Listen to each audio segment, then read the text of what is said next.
आयत नंबर 73 सफ़ा नंबर 145। अऊज़ु बिल्लाहि मिनश्शैतानिर्रजीम बिस्मिल्लाहिर्रहमानिर्रहीम। व इला समूद अखाहुम सालिहा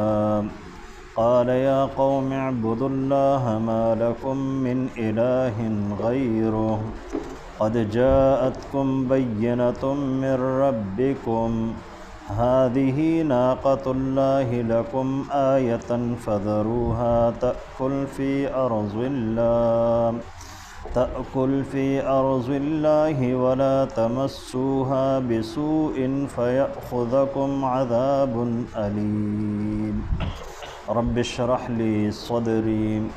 वयस्सिर ली अमरी वहलुल उक़दतम मिन लिसानी यफ़क़हू क़ौली। मख़के आयतुनु के अल्लाह रब्बुल आलमीन द हज़रत हूद अलैहिस्सलाम द कौम आद तज़किरा अल्लाह रब्बुल आलमीन उकड़ा। कुरान करीम चिकला वाक़यात द अंबिया इकरामो या द अक़वामो ज़िक्र की नुपागी की बुनियादी तौर बाने अल्लाह रब्बुल आलमीन द इबरत अग़ पहलुगान अग़ ढेर ज़्यादा नुमाया कई और अग़ इंसान तख़कार कई। दे हवाले सर दा खबर पे ज़हन की याद सातल पकार दी कि दलता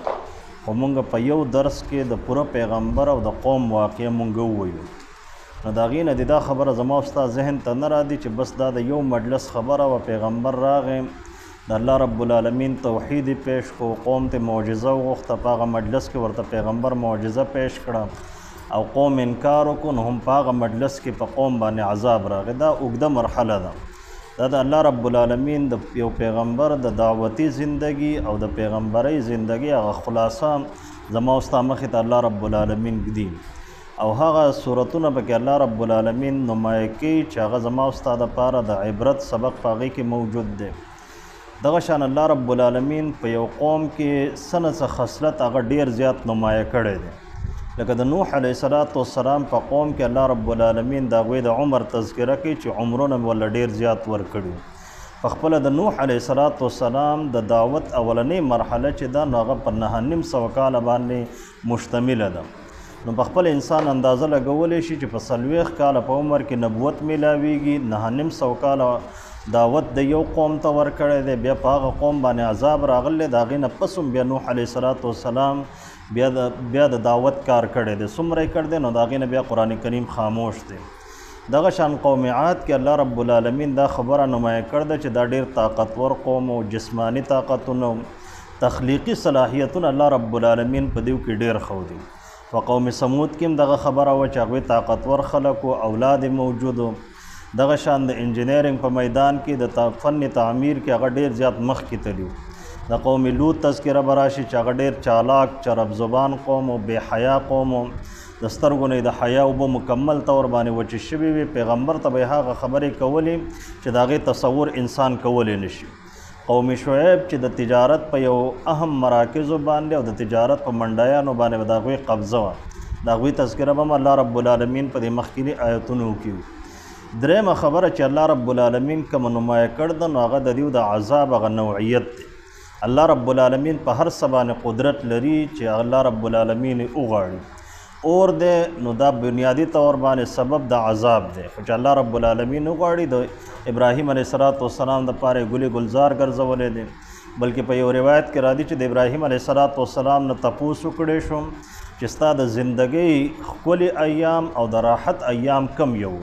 इब्राहीम अलैहिस्सलाम चाग सलवे खुरज चिकम्मा पर और के तेरे कड़े दगा शान उबदी नुदा बज़ाहिर बाने द इंसान द जिसम ज़रूरत दे द उबो न बग़ैर इंसान ज्वंदे नशि पाते की दे खुद व तारीख़ी अक़वाम अल्लाह रब्बुल आलमीन पे उबो बाने बर्बाद कर दी ढेर मजबूत अक़वाम यो द नूह अलैहिस्सलाम कौम और द्वेम फ़िरऔनियान अल्लाह रब्बुल आलमीन पे उबो बाने बर्बाद करी दी दगा शान अल्लाह रब्बुल आलमीन पे मुख्तलिफ़ सूरतों के अज़ाबुन रावली न द काफिरान द पारा अज़ाब भी द मोमिनान द पारा द बैदारी असबाब भी और जकम मोमिन बैदार भी ब्याम पागबान आजमाइश राजी नो पागे सरा इंसान दरजात अल्लाह रब्बुल आलमीन बुलंदे। हज़रत आयशा सिद्दीक़ा रज़ियल्लाहु ताला अन्हा फरमाई च मा द नबी अलैहिस्सलातु वस्सलाम د زنکدن کومه سخته لیدلې ده، د هغې نه پس چې کله په انسان باندې د زنکدن سخته راځي نو په هغه باندې زه بد ګمان نه کوم. نبی علیه الصلاۃ والسلام باندې ولې سخته راتله؟ نو نبی علیه الصلاۃ والسلام خو د الله رب العالمین پیغمبر و، معصوم شخصیت و، الله رب العالمین سابقه او راتلونکي ټول هر څه ورته الله رب العالمین معاف کړي. خو په پیغمبرانو باندې چې ازمایښت راځي نو په هغې سره الله رب العالمین د پیغمبرانو درجات بلندوي. دغه شان یو مؤمن دی نو کله ناکله مونږ او تاسو باندې ازمایش راشي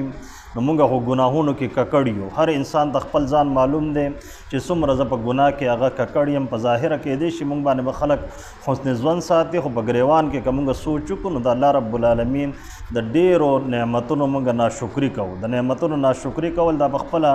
یو جرم دی. په ډیرو ګناهونو کې انسان چې دی نو هغه مبتلا وي، څوک اختیاري طور باندې څوک غیر اختیاري طور باندې. نو فوراً بیا دا کلمات د کفر هم زم د خولې نه وځي چې یاره الله رب العالمین به زه په کم ګناه کې رانیولی یم، حالانکه انسان ته پخپله پته وي چې ما کې څومره جرمونه موجود دي. نو الله رب العالمین چې انسان ته تکلیف راولي، ازمایش راولي، نو د هغې درې بنیادي مقاصد وي. یو مقصد دا وي چې دی را بیدار شي، دویم مقصد دا وي که دی بیدار دی نو الله رب العالمین د ده درجات بلند دی، او دریم مقصد دا دی چې بطور عذاب الله رب العالمین یو قوم له عذاب ورکړي. قوم نوح باندې الله رب العالمین عذاب راوسته، د طوفان عذاب او سیلاب عذاب په الله رب العالمین راوسته په داسې ځای کې چې هلته امکانات موجود نه و. قوم عاد ولګېده نو مضبوط ماڼۍ جوړې کړې چې یاره مونږ به په دې کې پناه اخلو او د طوفان عذاب او د اوبو د عذاب نه به مونږ ځان ساتو. لکه نن سبا مونږ تاسو ګورو د ټیکهدارانو سره چې کښېنو نو هغه په پلانکې تیخانه کې په ځمکه باندې ما دومره سریه واچوله، پلانکې ځای کې بلډینګ چې دی نو هغه جوړ شو، هغه زلزله پروف دی، واټر پروف دی. دا ټول طریقه کار دی، خلک اختیاري په دې کې څه قباحت نشته. خو که په دې نیت باندې انسان اختیاري چې د الله رب العالمین د عذاب نه به زه بچ کېږم او د اسباب د عذاب د هغې ازاله نه کړي، نو الله رب العالمین په هر څه باندې قدرت لرونکی دی. نو قوم عاد دغه کار وکړو. بیا چې کله په قوم عاد باندې عذاب راغی په سورې حاقه کې الله رب العالمین فرمایي چې سخرها علیهم 7 لیال و 8 ایام، چې هوا مې په مسخره کړه، منحوسه هوا وه او داسې هوا وه چې 7 لیال و 8 ایام، 7 شپې او 8 ورځې مسلسل هغه هوا په دې باندې وچلېده.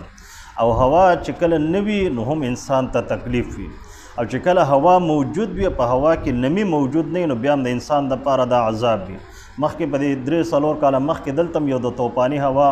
مسلسل چلیدلې وه نو چې خلکو تندي ته به د کتل هر څوک به مایوس و. د عذاب یو کیفیت چې دی نو هغه موجوده د الله رب العالمین د طرف نه. یو هفته 2 وچلېده، الله رب العالمین بیا خپل رحم وکړو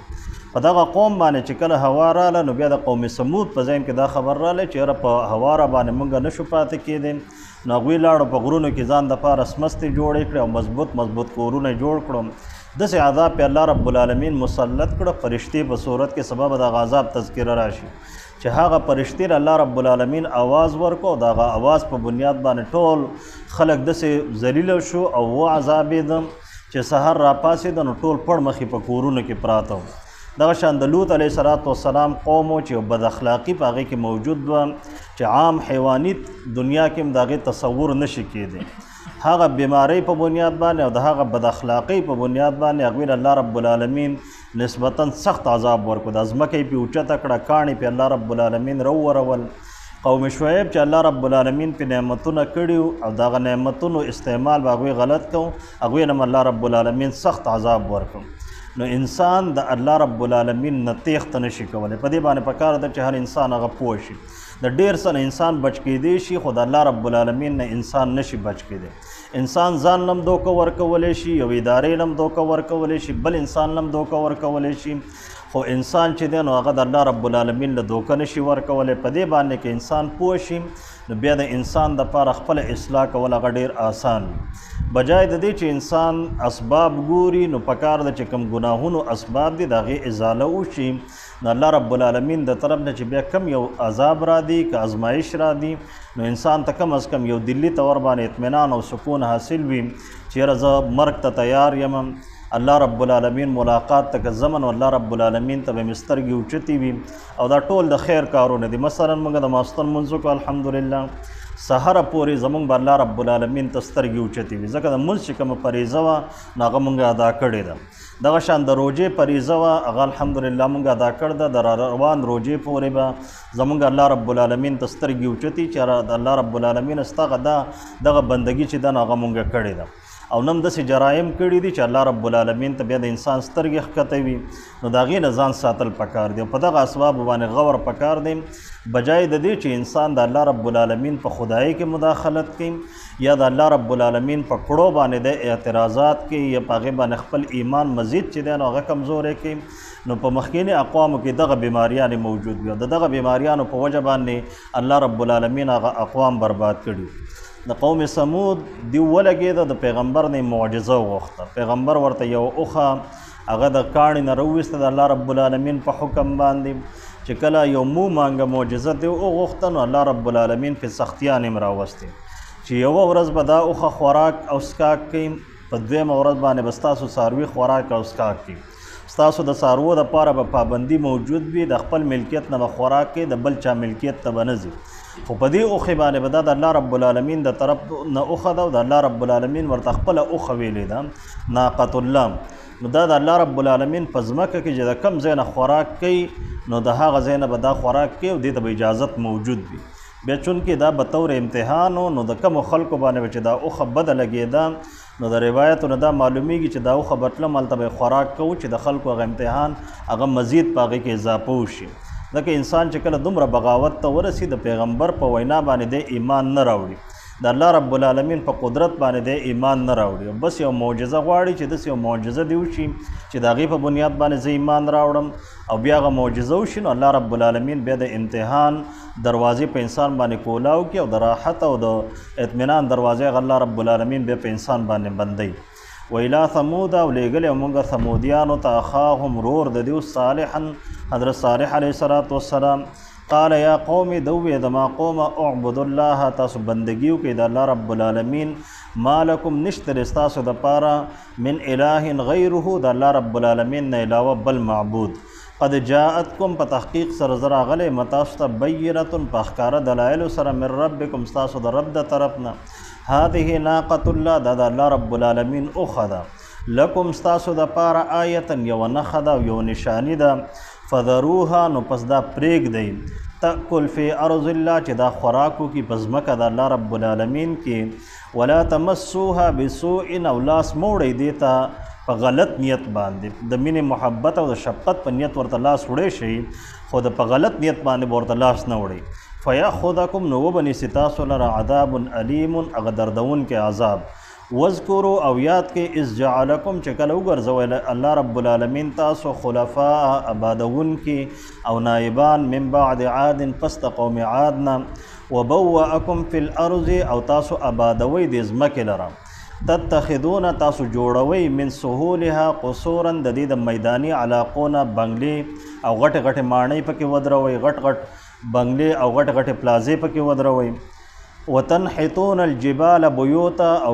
کنی د غرونو نه بیوتن کمرې هلته وړې وړې کمرې د رهایش دپاره او د سیر سپاټې دپاره او د سیاحت دپاره او د زړه د خوشحالولو دپاره دا کمرې جوړوئ ځان هم مشغوله کړې وي فاذکروا آلاء الله تاسو یاد کې نعمتونه د الله رب العالمین ولا تعصوا فی الارض او مه راوچتېږئ په ځمکه کې مفسدین فساد کوونکي لفظ ترجمې ته وایي ویلا ثمود اخاهم صالحا او لیږلی مونږ سمودیانو ته رور د هغوی صالح علیه السلام قال یا قوم دوی زما قوم اعبدوا الله تاسو بندگی کوئ د الله رب العالمین ما لکم نشته د ستاسو دپاره من اله څوک معبود غیره د الله رب العالمین نه علاوه